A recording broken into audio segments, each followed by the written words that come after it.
Hey, it's Ramsey Dewey over here in Shanghai, China. Let's test out the audio here. Okay, I can hear me. Let me know in the comments if you can hear me. If you can hear the audio, please let me know. If I'm coming through visually and you can hear the sound, please let me know in the comments. UTF666 says, yes, you can hear fine. Great. Fantastic. So this is supposed to be a podcast interview with our friend Armchair Violence, Jake at the Armchair Violence channel. Not sure what's going on. Maybe there's a misunderstanding of times. I'm over here in China. He's in the eastern US. I may have miscalculated the time. There's the whole what do you call that in the US? Daylight savings time? That is horrible. Does anybody like daylight savings time? Does daylight savings time help anybody? I don't think so. I don't think it's ever helped anybody. It's like the worst thing ever. It doesn't exist in China. It doesn't exist, as far as I'm aware. Does it exist anywhere else in the world except in the United States? Why do Americans insist on being different than everybody else in like the worst possible ways? And I'm specifically talking about daylight savings time. And after that, US customary units, they're not the worst offender, but it's it's not great. Arbitrary measurements, man. Europe has daylight savings time too. I am sorry, man. That sucks. You're in Eastern Standard Time now? Okay. The video is lagging for very appropriate content. Is anybody else experiencing video lag? Please let me know. Generally, there is a lag of about maybe 3 to 5 seconds. Anyway, so we're just going to do a live Q&A, and hopefully our friend Jake from Armchair Violence can join us later. I'm not sure what's going on. Maybe something came up. I hope, I wish him the best, whatever is going on over there. And it's probably just a miscalculation of time on my part because of the different time zones, I'm guessing. We have a super chat from Greg D, who says, so Ramsey, can I ask? I am getting back into martial arts. I'm 26. How hard should I go? As with all physical endeavors, I would recommend the minimum effective dose is what makes you stronger. So I got a comment the other day on one of my videos about injuries, and one of our friends in the comments said that he tore his ACL. He spent like 9 months recovering from this injury, and then he went straight back to the gym, trained as hard as he could, and re-tore the ligaments in his knee. So obviously, that's not the minimum effective dose. The human body is capable of punching much harder than the average human hand is capable of receiving as far as impact goes. And you've got to gradually condition your fists and your body to receive heavier and heavier impact gradually over time. So we cannot cram for a fight, if you will. So the minimum effective dose, listen to your body. And have fun training, Greg. Retro Wave says, daylight savings time was a commercial phenomenon. It became useless in the 20th century, but barely anyone does anything to remove it. Yeah, okay, sure. When we have a long-standing tradition that existed before we were born, we tend to think, well, obviously it exists for a reason. Tradition, after all. If it's traditional, it must be good. Hence the existence of many traditional martial arts that aren't great. Some of them are, but not all of them. But because they're old-ish, we tend to think, well, that was around before I was born, so it must be great. You know what else was around before you were born? Polio. That wasn't great. Very appropriate content reloaded his screen and it fixed the lag. Awesome. There is the amazing power of turning it off and then on again is incredible. It's like the great tech fix that has never gone out of style, man. So again, while we're waiting and we might be waiting indefinitely for our friend Jake over at the Armchair Violence channel. I don't know. But let's discuss a few other topics. Eddie Hall. Have I heard about the three strong men, says Perrin Chan, who've signed MMA contracts? Brian Shaw, Eddie Hall, and Mitchell Cooper. I hope this opens more doors. Yeah. Yeah, I just noticed this morning Eddie Hall posted on Instagram um, some training videos. He's getting ready for an MMA fight. He's rolling with some jiu-jitsu black belts. He's boxing with some big dudes. He signed a contract. Will it open up more doors? I hope it opens up a super heavyweight division in mainstream MMA because currently MMA tops out in the UFC anyway at 265 pounds. And while that's a pretty big dude, there are some giant humans on this planet, and I would love to see them fight. So I'd love to see a super heavyweight division, 266 pounds and up with no upper weight limit. That would be cool. And as I was watching Eddie Hall train, it reminded me of how incredibly difficult it can be to teach a really big, really strong guy to fight because they are so used to being the biggest and strongest guy in the room, and they're not used to their own level of strength. They're not used to fighting or competing against someone at their own level of strength. And so they often don't appreciate or understand the value of technique. I've told this story many times about a really big, strong dude I used to train. He was just massive, massive. And yeah, Greg remembers this video. Anyway, he relied on his strength and just grabbed people and tried to squeeze them to death with his hands, like, "Ah, I'll crush your skull with my fingers." And he was strong enough to do that against normal people.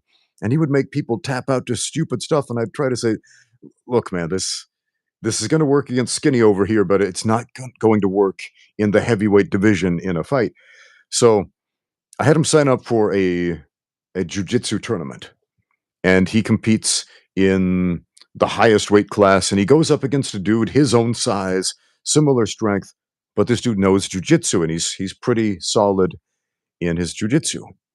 And my student, the big dude, just gets tooled in the jiu-jitsu tournament by some really rudimentary jujitsu technique, and afterwards he comes back and all of a sudden he's like, "I get it. I suddenly understand the value of technique. I'm going to change the way I train." And he did, and he started learning jujitsu technique. It was cool, man.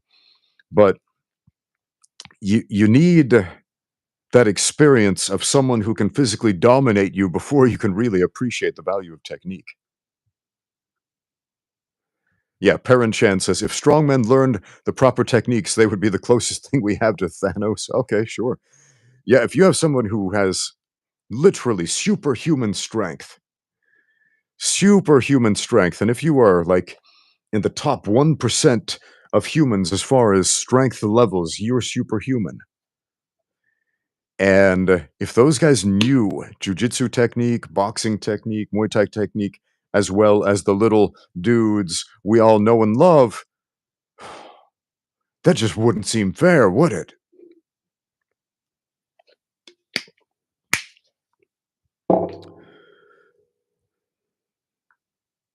The Wandering Aguia says, "I had a conversation with another person in my gym about our styles.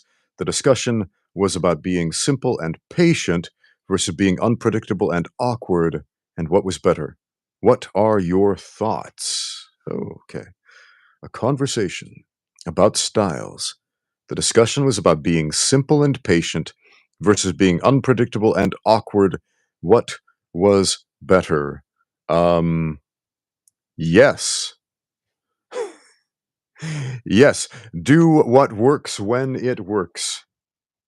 So there is a time to be simple and patient. You should always be patient, but you can be patient and aggressive. You can be patient while you are pounding the other dude in the face. You should always be patient in a fight. It doesn't simply mean wait your turn. It's not a turn-based RPG like they used to make back in the 80s and 90s, man. But being unpredictable, absolutely. That's what fakes and feints are all about. It's all part of the game. Mix it up, my friends.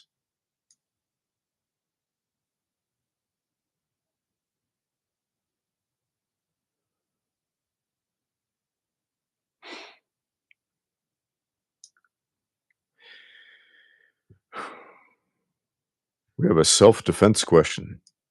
Okay, let's enter the realm of the neighborhood of make-believe and talk about self-defense. Very appropriate content says, now given a self-defense situation in which you have to defend against Hafthor Bjornsson in an average room with no furniture, what would be your approach? Okay, you got a giant dude like Hafthor Bjornsson who for some reason wants to hurt you. You're in a small room. There's no furniture, so I assume that you have no available weapons, and there are also no particular obstacles in your way. Hmm, good question. So you're probably not going to outrun him because there's no real room to run. You put yourself. I assume most of you out there are not the size and the strength of Hafthor Bjornsson. And while he's not a super experienced fighter, he has fought before, he has boxed before, he has trained in jujitsu before. Yes, he's a super nice dude as far as I can tell. And he's going through a family tragedy right now. He just his wife had a stillbirth, and they're very sad and upset about that. So that was kind of tragic to see. But so let's just assume somebody that size and strength is attacking. You're probably going to die. You're probably going to get mauled. It's probably going to be like getting attacked by a bear, but a bear without claws. So we just have to ask, is this like just a giant regular human or a giant enraged human who is like a zombie who wants to bite you? Because if it's the latter, human biting strength is pretty intense. It's like one of the most underutilized weapons that humans have. A lot of other animals use it. Cats use it, dogs use it, tigers use it. Pretty much every other animal uses their biting strength. And what do we use it for? To eat and get fat, man. That's what we use it for. Because biting people is gross. Scott McGregor says, seriously, your best bet is to try and talk them down. I believe you are correct, Scott. You know, I have avoided a lot of violent confrontations, including getting mugged at gunpoint through the use of language. Language is magical, man. The effect that words can have on human beings is incredible. RRTNZ sends in a super chat. Awesome, so glad I caught this at work, but on a break. Time for a ridiculous question. What's your favorite depiction of God in a mainstream movie? Huh. My favorite depiction. As soon as you said that, the only movie I can think of is Star Trek 5, otherwise known as the weird God one that nobody liked. And I actually liked that one a lot. And it's not so much because I that the depiction of the alien who pretended to be God was an accurate depiction of God. Absolutely not, because it's so far removed from my belief in God. It's just so comical, and it's got some great lines. And I know if you're a Star Trek nerd, you're probably like, "That's the worst one, Ramsey. How could you?" So if you are introducing a non-Star Trek fan to Star Trek, and I've done this with my wife, right?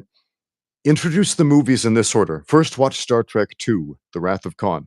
Don't start with Star Trek the Motion Picture. You got to be a hardcore nerd to enjoy that one. Okay? You've got to really have a craving for more Star Trek before you engage in Star Trek the Motion Picture. So start with number 2, The Wrath of Khan. And then the natural continuation of that, of course, is Star Trek 3, The Search for Spock. It's not the greatest movie, but it's a good one. It's a good one, and it's an actual sequel to number 2. which sets us up for my personal favorite, number 4, The Voyage Home, otherwise known as the one with the whales. After you watch that one, your friend will now be a bona fide Trekkie. They'll be like, let's watch the next one. I want to see number 5. And you'll be like, let's watch number 6. They'll be, why not number 5? Skip number 5, go to number 6, right? Otherwise known as the one with the Klingons. And they'll be still super hyped up about that. Yeah, more Star Trek. This is great. And then what do? You're like, let's watch the entire original series. Well, what about number 5? We'll come back to that. Then you watch the entire original series. They'll still want to watch number 5 and the original motion picture. If they make it through the entire original series, then allow them to watch Star Trek the motion picture. Okay? If they can stomach that, they might be ready for number 5. But use your judgment. If not, go straight to Star Trek The Next Generation. Okay? Watch the series and then watch the movies. Maybe skip a couple of them. And then, if they make it through Star Trek The Next Generation, watch seasons 3, 4, and 5 of Voyager. You can skip the first couple of seasons of that because they weren't great. Okay? If they make it through Voyager, then, and only then, come back to Star Trek 5. Okay? At that point, if they make it through Star Trek 5, you know that you have married a Trekkie. So, there is my advice. If you just logged in at this point, you're probably wondering what the heck was going on. I thought we were going to talk to Jake from the Armchair Violence channel. I thought we were too, but apparently we had a scheduling conflict. So again, maybe he'll join us later, maybe not. But hopefully we'll get him on the channel sooner rather than later. And a quick announcement, later tonight, at least tonight my time, we will be doing a live broadcast with professional MMA fighter, Chris Price, Crazy Chris Price. He's one of my favorite humans who fights in the cage. He's an awesome guy with an awesome story and one of the greatest comeback stories ever from his very first fight where he snapped his leg in two, an injury that forces people into retirement. And that was his very first amateur fight. And this dude decided, you know what? I want more. And boy, did he do it. So we're going to hear from Chris Price tonight, 1 a.m. China Standard Time. So I don't know what that is. I could look that up right now. 1 a.m. China Standard Time. Oh no, my keyboard went in Mandarin. Let me change that. Okay, 1 a.m. China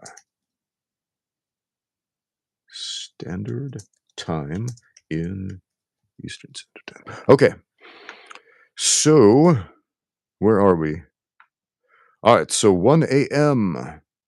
The next live podcast will be 12 p.m.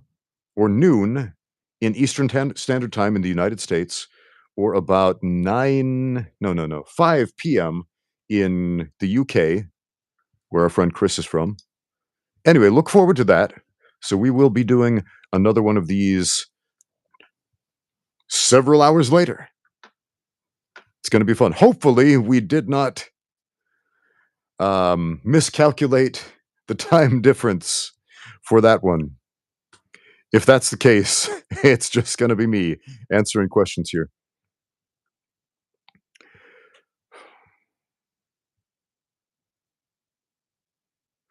Okay. Man, it looks like we have a lot of Trekkies in the chat. Cool. Zedusend means, do I mean 12 midnight? Let me double check that. So 1 a.m. China Standard Time in Eastern Standard Time, US time, is 12 p.m., 12 noon in the afternoon, not midnight. So there you go. That will be the next live broadcast. So let's keep this chat going for another 30 minutes or so, and then I'm going to get out there and train. Let's have a discussion right now. An incident that has been all over the news. I don't know if you've heard about it, but it it hit home for me because I got bullied and beaten up by groups of kids at school when I was younger quite a few times. And so this story resonated with me. In Las Vegas, Nevada, I'm going to read this. It's from, let's see here. This story is incredibly sad. A smaller friend was being tormented by a group of 15 bullies down the street from a Vegas high school, literally having been placed in a trash can when Jonathan Lewis, a now deceased 17-year-old, came to the rescue and started throwing punches in defense of his little buddy. Unfortunately, this is hard to put on paper. Lewis was beaten so severely by that same mob of 15 kids that he ended up succumbing to his injuries and sadly passed away less than 2 weeks later. So, I don't know if you heard about that, but yeah, there were some videos circulating online. Yeah, 15 guys, a group of bullies stuffing this dude's friend in a trash can, stealing his stuff. And yeah, this young man, Jonathan Lewis, comes out trying to save his friend. And yeah, they curb stomped him to death. Yeah, they murdered him. They murdered him. So this it is so strange, and yet it makes sense that people become emboldened in a mob. And they feel less culpable in a group. So I I can't say how anybody felt, but I imagine that that mob was probably feeling like they're not murdering anybody. They're just hitting him once or twice. But when 15 people hit somebody once or twice each while he's on the ground in the head, that's going to be a problem. Oh, sweet. We got terrible Tim Witherspoon in the chat. How you doing, champ? If you don't know Tim Witherspoon, former heavyweight boxing champion of the world. Awesome guy. Great YouTube channel. Go subscribe to him. Go show Tim Witherspoon some love. Tim Witherspoon says, "This is terrible Tim Witherspoon. I have Viking Samurai staying with me." So, yeah, Viking Samurai is preparing for not one, but two boxing matches, apparently. And he's training with Tim Witherspoon. And that's going to be interesting. That's going to be interesting. Um, so, yeah, Tim, I would love to do one of these podcasts with you at some point. So, yeah, name the date, name the time, and we'll make it happen.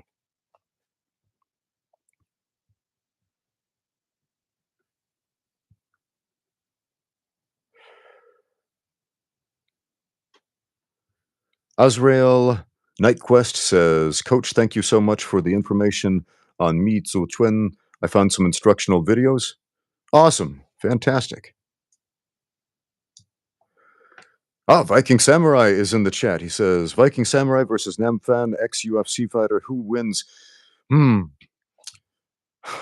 This is an interesting question. All right.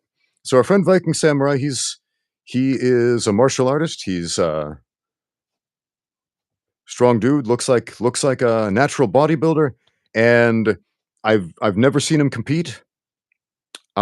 So I don't have any input on Viking Samurai's fighting ability. I have seen Namfam fight. I've seen him box. He has very good head movement, very good defensive, offensive capabilities. Um, Pretty decent MMA fighter. So the thing with fighting, the thing with fighting is there is always the element of I don't know, right? So on paper, the guy with the experience is probably going to win. But then there's that question, what if? What if? Because again, we don't know. We haven't seen Viking Samurai compete. And there are a lot of intangibles. Tim Witherspoon says he's going to win. And Tim Witherspoon has been training with the Viking Samurai, so apparently he has more insider information than I do. Okay, he's showing some faith. Um, The honest thing, I don't know. Anybody has a puncher's chance. If you've got power, it's possible. Even if you suck at boxing, it's possible to land a heavy hit and knock someone out. Is it likely? It works against the odds. But again, I don't know. So, Viking Samurai, good luck in your training. Good luck in your training. I hope you learn a lot. I hope you have a positive experience here.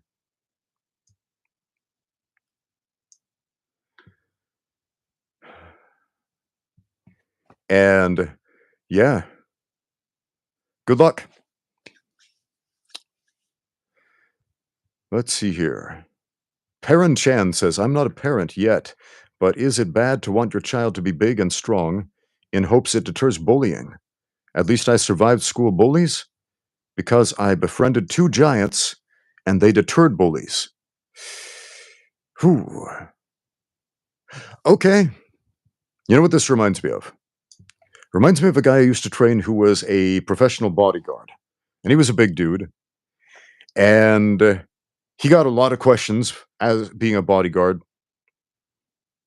Specifically, should or what kind of fights have you gotten into as a bodyguard? And he would say, I haven't gotten into any fights. People look at me. I'm big. They don't want to fight me. It's a visual deterrent. So no, it's not bad to want your child to not get bullied and to be big and strong. It's objectively better to be stronger than to be weaker, right?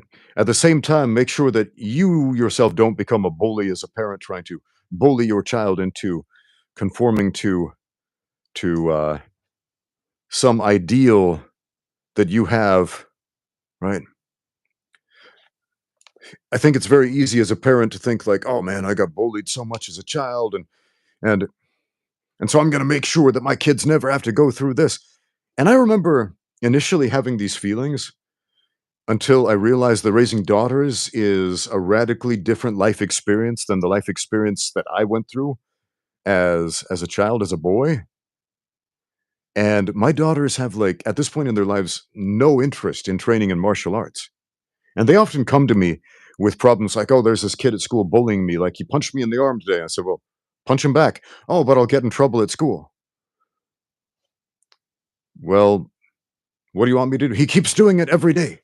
And I keep telling the teacher. And the teacher says, 'Don't do that, little Timmy.' And little Timmy keeps doing it." And I said, "Well, just punch him in the face." And I remember my mom telling me these things when I was a kid. "If somebody gives you any guff, just belt him one," she would say, which is a British way of saying, "Punch him in the face." That's what I would do. My mom was like one of those armchair experts watching a UFC fight. If I was in there, I'd stop hugging him and just punch him in the face. But there is a mental aspect to just punching someone in the face. If you've never done it before, it might be incredibly difficult, yea, nay, impossible to pull the trigger and just do it. Especially, oh wow, we got a super chat from Aaron Kelly. Aaron Kelly says, "Hey Ramsey, invite is still open for LA Sparring Club. I assume you're in Los Angeles instead of in Shanghai. I don't know the next time I will be in Los Angeles. It's probably going to be a while. I was in LA this last summer for the first time in like 4 or 5 years, something like that. I might not be headed back that way for a few years. So if you're still around, yeah, we'll meet up at some point."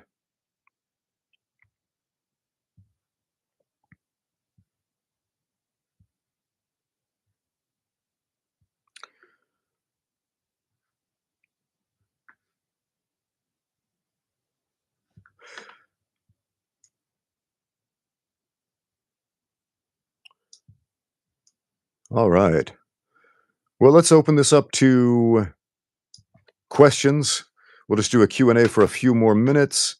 Again, sadly, our friend Jake is not able to join us today for this podcast. Again, we'll be back tonight at 1 a.m. China Standard Time or 12 p.m. afternoon in Eastern Standard U.S. time, 5 p.m. UK time, if I'm not mistaken. We'll be chatting with Crazy Chris Price about his MMA career.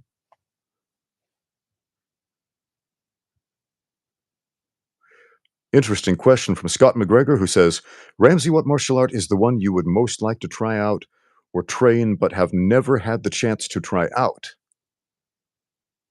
Hmm. Well, that's a good question. Because generally, when I want to try a martial art, I try it. Hmm.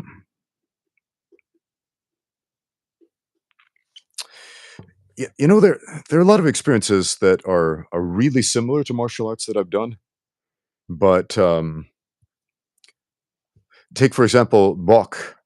Bok is a Mongolian folk wrestling. That would be really interesting to do. It's very similar, almost identical as far as the rule set to Beijing Shuaijiao, Beijing style Northern Chinese jacketed wrestling.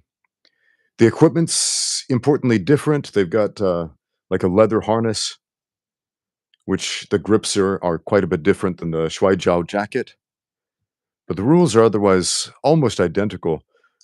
But I think it would be really cool to go to Mongolia. I've been to Mongolia before. I've been to Inner Mongolia as well, and it's one of my favorite places on earth. To be honest, I think it's beautiful. If you love like a just not being around people, it's such a stark contrast from Shanghai, one of the world's biggest cities. Just going out in the open nature with just rolling hills everywhere and red soil with green grass growing out of it. People who herd animals for a living, living in yurts and that sort of thing, living in the old ways, and dudes who are just freakishly strong up there who love to wrestle. I, yeah, I'm definitely have to gonna have to head up there at some point and give Bok a try.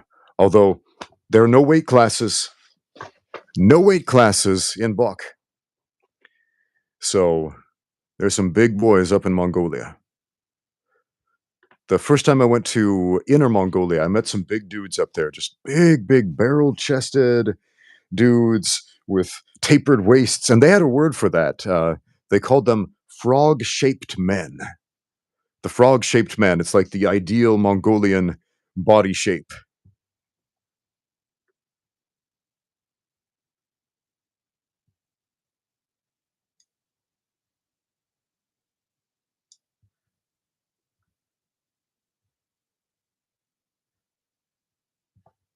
What other questions do we have? The Wandering Aguia says, I train capoeira with intent of adding to my MMA striking and grappling. Yeah, I love capoeira. It's a really fun art. It is a great martial art for increasing your athleticism, flexibility, balance, all that great stuff. And there are some very practical techniques. Meia lua de compasson is a fantastic move. You kick the head, plus you get that sweet level change so you can shoot under his legs. I love using that to set up takedowns, ankle picks especially, low singles. The martelo do chão, the rising round kick from the floor, one of my favorites. I will use that often. I've got several videos about that one.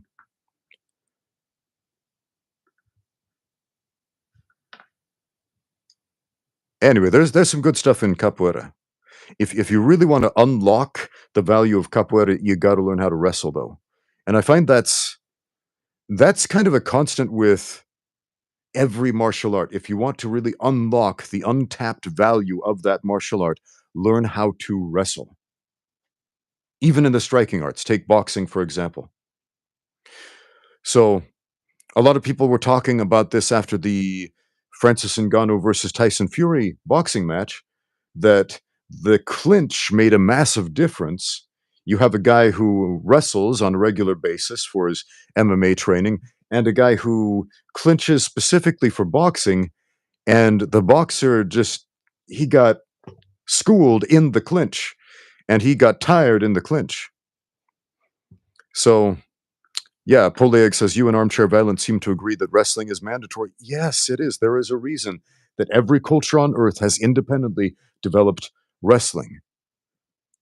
There is a reason that in the forms of every traditional martial art, like 80% of it is wrestling, hand fighting, clinching, sweeping, throws, takedowns, trapping, all these grappling techniques, which it's incredibly stupid if you think about it. It's almost infuriating. Think about sport karate, sport taekwondo. What are those? It's all punching and kicking. It's 100% punching and kicking. And then you break down the forms. The very first movement in every form of karate, taekwondo is generally that low block, which is a grappling technique. It is stripping a grip, right?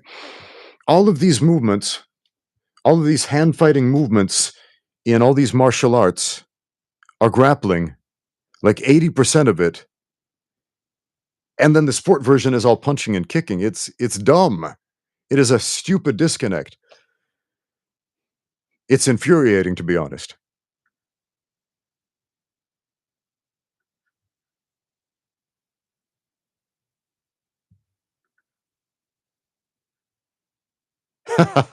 Our friend Harry from Greece is insisting that nobody knew how to wrestle before the Greeks. The Greeks definitely had a very advanced wrestling system. So if you compare what the Greeks were doing in the ancient Olympics, they were levels above a lot of other cultures. This is true. But every culture on earth wrestles. Even animals wrestle. It's, looking at like ancient Greek art, if you haven't seen this, look it up. You can look it up online easily.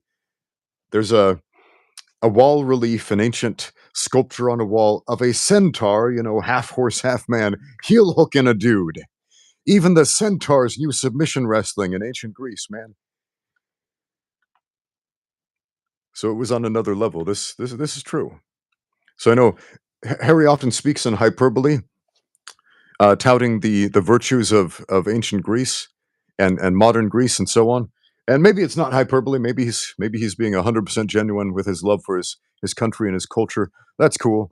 But at the same time, yeah, ancient Greek submission grappling was definitely next level. They knew a lot of things that we think we're inventing today. If you look at the old artwork and the old sculptures, like, oh, there it is. There's a quarter Nelson. There's a three-quarter Nelson. There's a heel hook. Even the centaurs are doing it, man.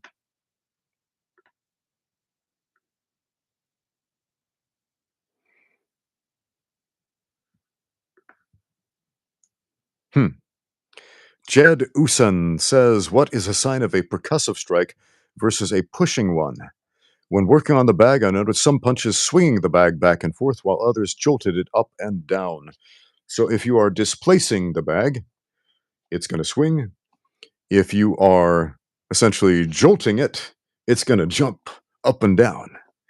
And generally speaking, if you're doing it correctly, if you're making the bag jump rather than swing, that's a pretty good sign. That's a pretty good sign. Um, if you look at kicks, for example, thrusting kicks, the side kick and the back kick, the body mechanics are obviously very, very different than punches.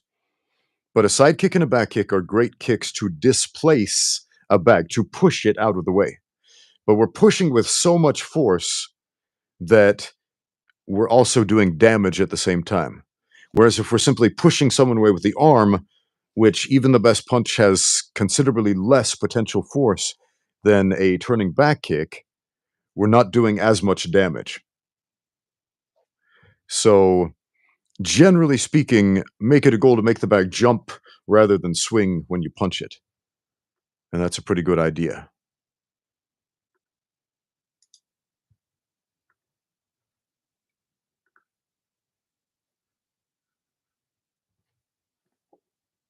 Oh, interesting question. Luis Luis Angel Encarnacion says, generally, how do you reach out to people that are suicidal? Do you think that death is something that must be deserved? Hmm.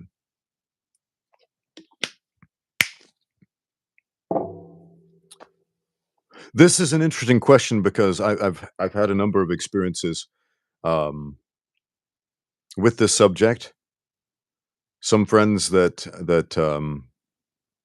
came to me expressing the idea that they wanted to off themselves, who who I had conversations with, and fortunately, they did not go through with it, and some cases where that was not the case, and they ended their lives. Um, how do you reach out to people that are suicidal? You do the best that you can, man, and you have to remember, at the end of the day, somebody else's choices are not your choices, and this is a two-part question. Do I think that death is something that must be deserved? I don't know what you mean by that. I don't know what you mean by that. Death is something that will come to us all, and it is an absolute tragedy when it comes at somebody's own hands, and I would prefer that not ever happen, but unfortunately it does. So once again, how do you reach out to people? Do the best that you can. Be genuine, be a genuine friend, be a friend to all.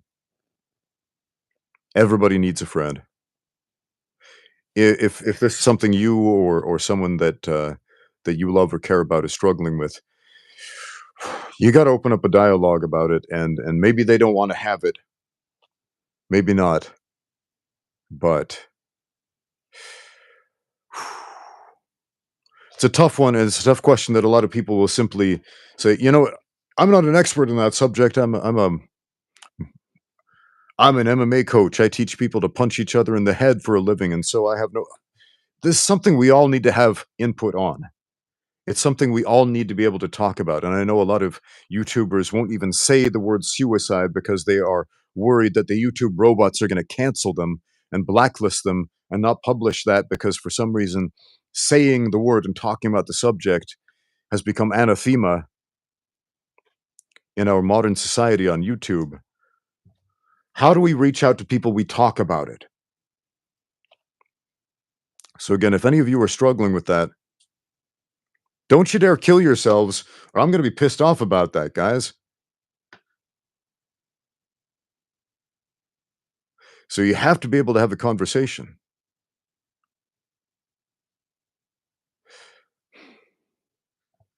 I don't have all the answers, but you have to be able to talk about it.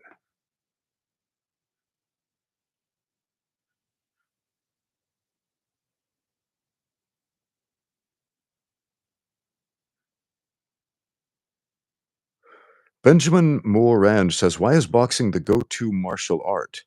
I wanna take this question apart a little bit. Now, do you mean like why is it the martial art that people tend to gravitate to the most as a beginner? Do you mean why is boxing like the go-to martial art to settle differences? Like when people want to fight for the first time, it's usually a boxing match. It's probably because it looks very comprehensible. Boxing has a few basic movements. We've got a jab, we got a straight right, we've got a left hook, we've got a right hook, we've got uppercuts, we've got and we can dissect the punches in a bunch of different ways. There are 90 ways to throw a jab. We can throw bolo punches. We can throw shovel hooks. We can throw an overhand. We can throw a hook this way, this way, this way, this way, etc. Right there are a lot of ways to do it, but at the end of the day, it looks very simple, and the simpleness belies the complexity of the art. But from an outside perspective, boxing looks like two dudes punching each other, and that's something that we can get behind. There's something visceral about it. There's something manly about it. It's like, yeah, if I was in there, I'd just punch him in the face too. And so it is very strange to me that when people tend to challenge each other to a fight, and we see this with a lot of modern YouTubers challenging each other to fights, it's always boxing. It's never an MMA fight. It's never a wrestling match. It's never a kickboxing or Muay Thai fight. It's never an Aikido battle or whatever. It's always boxing because something about that just resonates with our gut feeling, I guess. It seems simpler than it really is.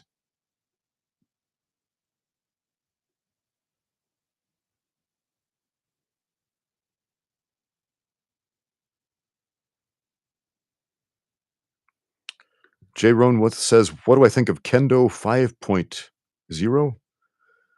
I don't know what you mean by Kendo 5.0, but I think Kendo is a really fun martial art.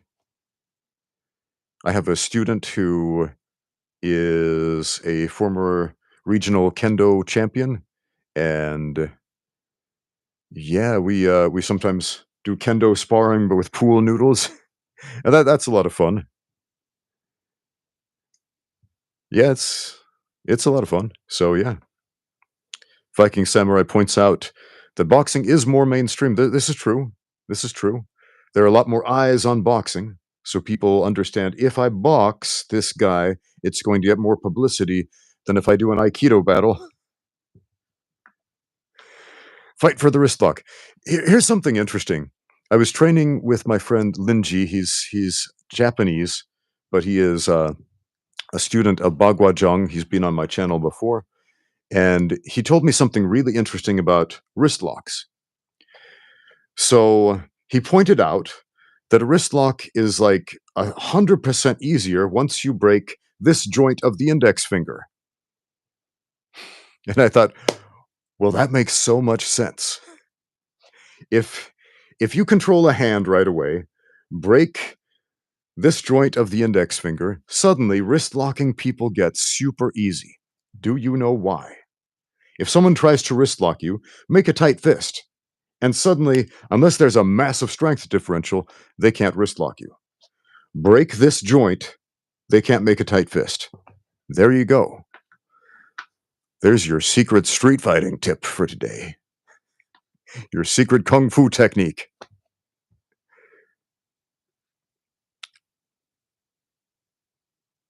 Kenpo 5.0. What is Kenpo 5.0? Is that like a different thing than just regular run of the mill Kenpo? Kenpo, that's Japanese for the Chinese equivalent Chuen Fa.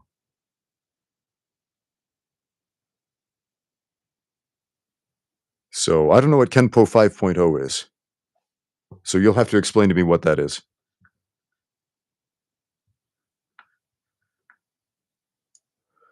Perrin Chan says, "Did I see the video of a Kendo master trying out a European longsword? It's super interesting and opened up a lot of discussion in the HEMA circles." I didn't see that, but I would guess that he probably liked the longsword because an English longsword is one of the best blades ever invented, to be honest. I know it doesn't have all the mystique behind it of the Dai Katana or anything like that, but it is one of the most practical, well-designed weapons as far as melee weapons. So heavily underrated. So I'm guessing, tell me if I'm correct, I'm guessing he probably thought that the European longswords were pretty cool. Because if he didn't, I would be amazed. If someone who is honestly like a real sword expert was not impressed with the quality of a genuine English longsword. Oh, we got a super chat from Scott McGregor. Is that it? Scott McGregor. Thank you so much. He says, "Well, I got to go. Here's some coffer non-caffeinated beverage money." Okay, yeah. If it's no secret, I don't drink coffee. I don't drink tea. I don't drink caffeinated beverages. So I appreciate that, and I appreciate you remembering that. Thanks so much for joining the chat. We'll take a couple more questions, and once again, hopefully, we can get Armchair Violence on the channel next time. Um, Apparently, something went wrong, miscommunication. We timed it incorrectly. I don't know, but we'll get him on the channel. I love that dude.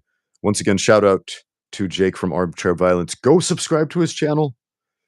He doesn't post super often, but when he does, it's a good one. It's a well thought out, really well thought out video. He's got an excellent, excellent video on takedowns against the cage. A lot of people say, nobody talks about this. And then they say something that everybody talks about all the time. This is one of those cases where he said, nobody talks about this. And on YouTube, it's something that nobody really talks about. In professional fight circles with a good fight coach, yeah, you're going to talk about it. 80% of takedowns in the UFC happen up against the cage. And then you go and train at the average gym where they're training takedowns, they're working on the open mat like 100% of the time. There's a disconnect there. And so yeah. Poliak says, "Am I the greatest Mormon fighter of all time?" No, dude, there are some incredible Mormon fighters out there. Jack Dempsey, for example. Yeah, Jack Dempsey. Was he a Mormon? Heck yes, he was. He considered himself a Jack Mormon. That's where the term Jack Mormon became popularized. He didn't coin the term, but he popularized it. He was baptized as a member of the LDS Church as a very young man, and then he did not attend church as an adult, but he never fell out of he always he said in his own words, "I am proud to be a Mormon, the Jack Mormon that I am." Right? So he was never ashamed of his religious affiliation. So um who else? Man, there were some great boxers who were members of the Church of Jesus Christ of Latter-day Saints. Gene Fulmer, for example, boxing legend Gene Fulmer, he was a Mormon, man. He was a member of the Church of Jesus Christ of Latter-day Saints. If you don't know, Mormon is a nickname. It's not the actual name of the church. As far as MMA fighters, man, I could give you a list of MMA fighters who are members of the LDS Church who could probably kick my butt. Some of whom actually have.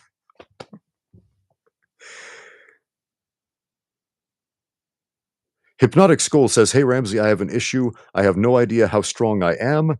I know how much I can lift, and I know how technical I am, but I don't know how my punch will affect someone else." Yeah, you don't know until you know. That's one of those things. You can go to the gym and you can lift weights and you can say, okay, I can lift this much on a bench press. I can deadlift this much. I can low bar squat this much. I can high bar squat that much.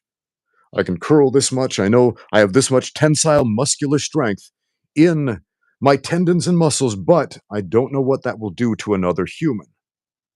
You don't know until you know. There's this young, there was a young man I knew, and he loved Muay Thai and he trained in Muay Thai for a long time. And at the gym, sparring with his buddies, he was a teenage kid, sparring with other teenage kids. He felt like, yeah, this combination is my best combo. His first professional fight, he basically jumps straight from scrapping with teenage kids in the gym to a professional fight. He goes out there and he's up against a seasoned professional and he throws his best combo, boom, boom, as hard as he can. And it does literally nothing to the other guy. Doesn't even make him blink. And the other guy's just like, okay. And knocks him out cold, man. So he comes back and tells me about this story. He's like, I thought I was rock solid with this combo. I threw my best, my heaviest, and it did nothing. It's weird. It's weird how this works. I've had fights where I've thrown like what I felt was like my heaviest, hardest, and the other dude just shrugs it off, and other things where I just kind of whip my leg out and pink, and the dude goes down. It's hard to tell sometimes. It's really more about position than it is about power. Power is important, speed is important, athletic attributes are important. Position is much, much more important. We got a super chat from longtime subscriber Bubble Whip who says, "Is BJJ's level of success in MMA what prevents it from being a niche combat sport like karate or judo?" Yeah. Yeah, pretty much. Pretty much. It's not just because of UFC 1, 2, and 3 where Hoist Gracie came in there and choked people out using recognizable Brazilian Jiu-Jitsu submissions in the recognizable branded Brazilian Jiu-Jitsu gi, and everybody talked about Brazilian Jiu-Jitsu for a long time. BJJ is still, I would say, it's still not becoming niche in the MMA community, well, largely because of that historical association through UFC 1, 2, and 3, but also because we still see recognizable Jiu-Jitsu, Brazilian Jiu-Jitsu techniques and submissions happening all the time in the UFC. We still see that rear naked choke, the setups taught in Gracie Jiu-Jitsu happening in the UFC. We still see arm bars happening, even though these are shared with Judo. They're shared with catch wrestling. They're shared with other grappling arts, sambo, etc. Brazilian Jiu-Jitsu gets all the credit, largely because of historical reasons and because people are walking out in their Jiu-Jitsu gi, in their Jiu-Jitsu black belt, showing off, look, I'm proud of my gym, I'm proud of my training. And there are a handful of karate guys who will walk out in their karate gi with their karate black belt, and all the karate nerds will get excited about it when they do a high kick or something like that.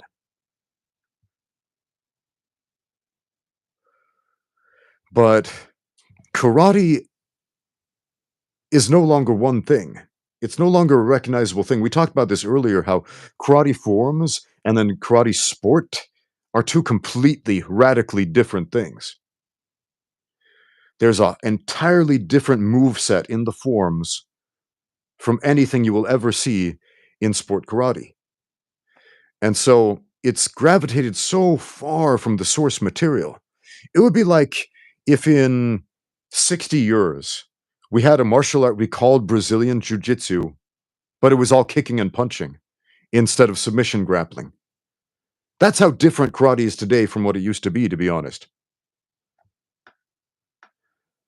So, for the time being anyway, Brazilian Jiu Jitsu is more or less a similar art to what it was 50, 60, 70, 100 years ago. Yeah, BJJ actually is that old. But it's different, but it's similar enough that it's recognizable.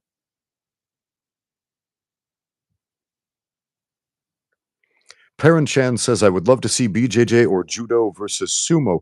Well, under what rule set? Under Sumo rules? Under BJJ rules? Under MMA rules? Under Judo rules? That's going to make all the difference. If we have an expert sumotori fighting a Brazilian Jiu-Jitsu guy under sumo rules, you can watch that right now on YouTube. Look up Craig Jones, Australian Brazilian Jiu-Jitsu expert, and he went, met up with some sumo wrestlers, some expert sumos, and did sumo with them. And then he did some jiu-jitsu with them. And we see that as far as sumo goes, he was grossly outclassed. As far as Brazilian jiu-jitsu, the sumos were grossly outclassed. So you're going to excel at what you're good at. Shocking. I know.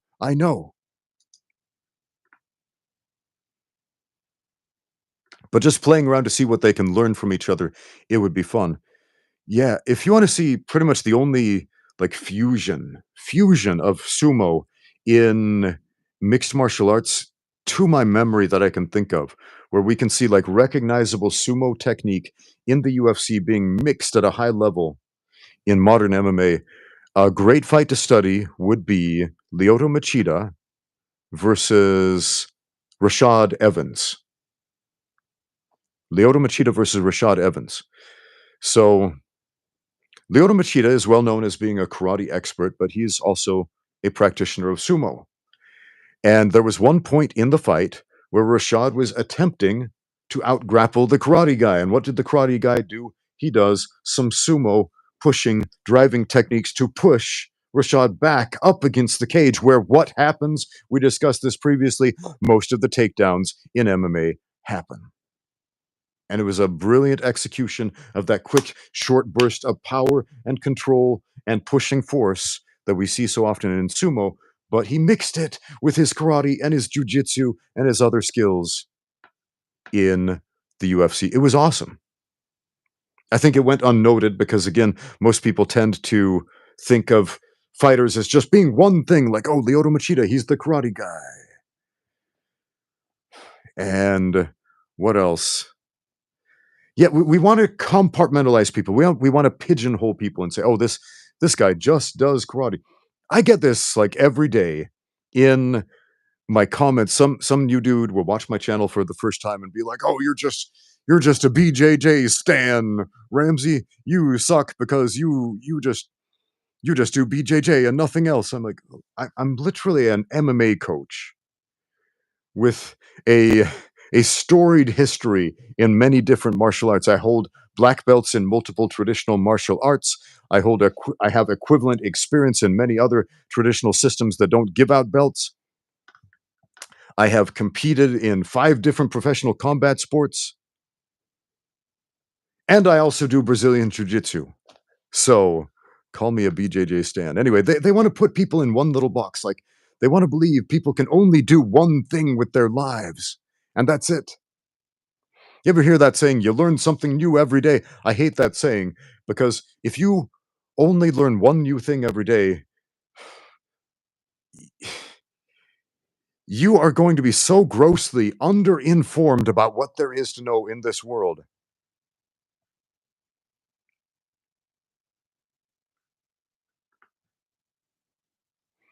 Alright, guys, I'm gonna take one more question and then hang it up, and once again, hopefully, next time, we'll get Armchair Violence on the podcast. It's a shame that the scheduling didn't work out today. So, let's find that last question, the magical question. Who's got it? Who's got it? Ah, there we go. Achilles Costello, the perfect question. What are my opinions on the 12 to 6 elbow being banned in MMA? I think it's dumb. It's stupid. There's no reason to ban the 12 to 6 elbow. It is just as dangerous as, if not less dangerous than many other elbows.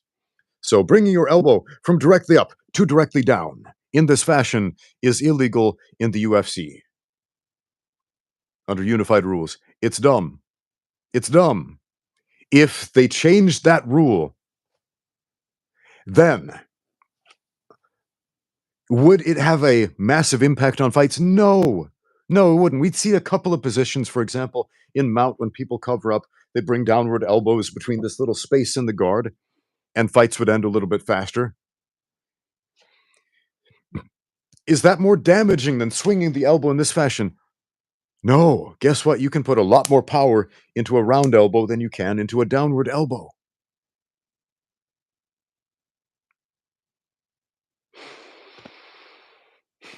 So, what would really change? The major difference would be all the nerds on the internet saying, "Oh, well, I train for the streets, you just train for the sport. If you attacked me, I would just do a downward elbow and that would immediately stop your takedown." And I don't know how many times I've read some iteration of this fantasy online when people get into martial arts arguments, but it would instantly stop all of those arguments. And then you would say, "Well, look what actually happens in a situation where a full contact 12 to 6 elbow is perfectly legal and nothing happened." Kaneda Low says, "Can you do more Tekken videos, please?" Oh yeah, that was fun where we broke down all the moves from from one of the Tekken characters, the Sambo character specifically. Yeah, maybe we'll do that. Some of the Tekken characters have crazy, fantastical movesets that you can't actually do in real life, but a lot of them are based on, real motion capture of real martial artists. So, yeah, that might be fun. Might do that with some Tekken characters or Street Fighter or Mortal Kombat or something like that. Yeah, great idea. Although I am pretty limited in my mobility right now because of a PCL tear that I sustained during the Ultimate Self-Defense Championship when that dude fell on my head when I was backed up against a wall. So that still hasn't healed. So I am very limited in what I can do right now. I would love to make more of those. I would love to make more flippy dippy videos and stuff like that, but yeah, I might have to delegate that to some of my students, to be honest. We'll see. We'll see. See what I can do with a couple of knee braces on. I don't know.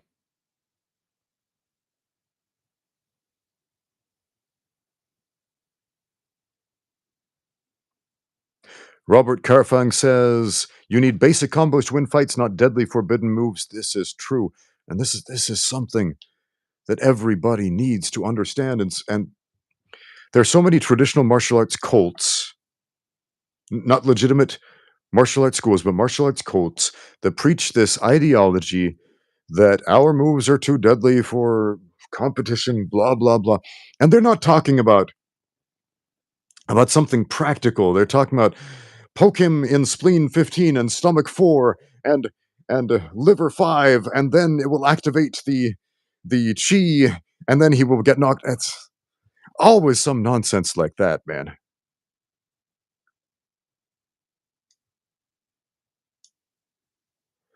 Okay, guys, it's been fun. Thank you for joining the chat. Again, hopefully next time we'll get Armchair Violence on. Join in tonight, 1 a.m. China Standard Time, 12 p.m. Eastern Standard Time, 5 p.m. UK time for our conversation with Crazy Chris Price, one of my favorite MMA fighters. It's gonna be awesome. Thank you for watching. Now get out there and train.